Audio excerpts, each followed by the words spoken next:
Deep in the heart of conflict, there's a lifeline. Think about it. A simple convoy of trucks. Its cargo is food, medicine, and maybe most importantly, hope. It's a mission born from pure humanity, a desperate race against time to reach the innocent. For millions of people who are just trapped in these war zones, this lifeline is the only thing standing between them and starvation, between sickness and survival. The scale of this need, it's staggering, almost impossible to really wrap your head around. But here's the twist. This isn't just a story about need.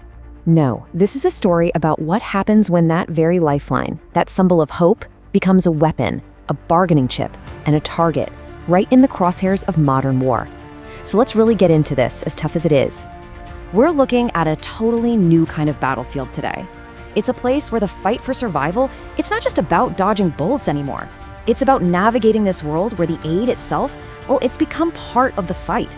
A profound moral dilemma born from total war. And that's what we're calling the impossible mission.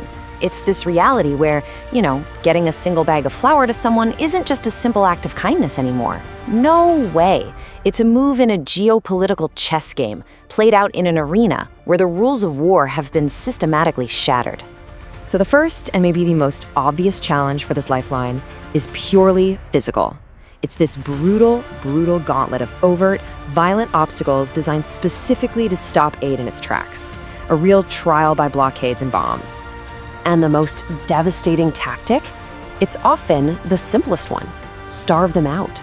By deliberately blocking roads, by closing crossings, warring factions turn food and medicine into tools of pressure. This is a siege tactic as old as war itself. A cold, calculated act of cruelty that is, let's be clear, a war crime.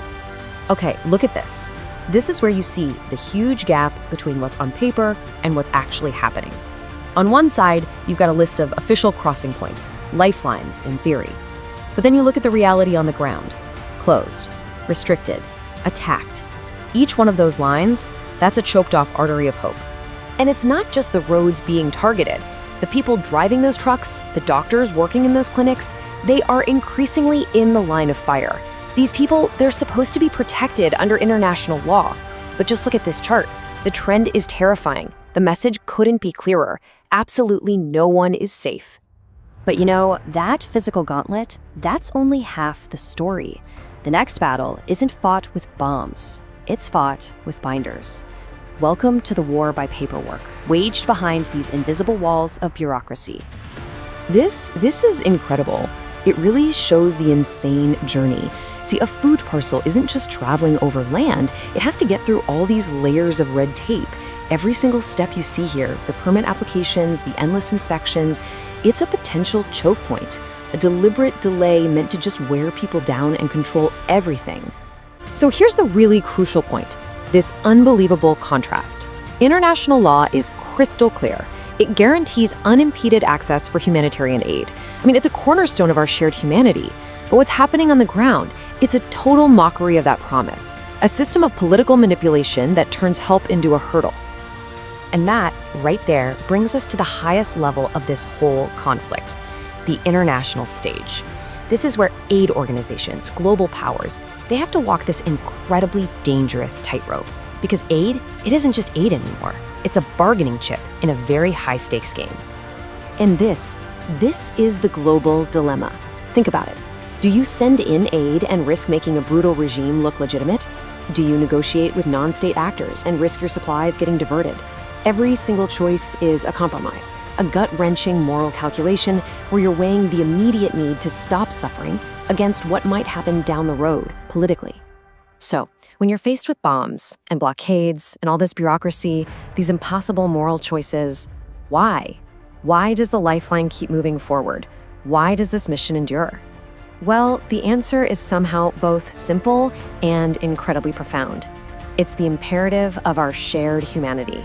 Because, when you get right down to it, this mission is about so much more than just calories or medical supplies. It's a declaration. It's a statement that says even in the absolute darkest of times, human dignity matters, that hope itself is a resource worth fighting for. It's a fragile battle, one that's often fought completely out of sight. But every single parcel that gets through, every life that's saved, that's a victory.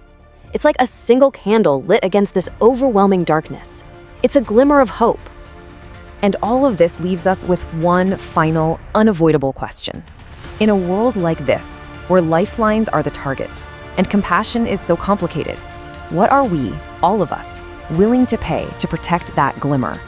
What really is the price of our humanity?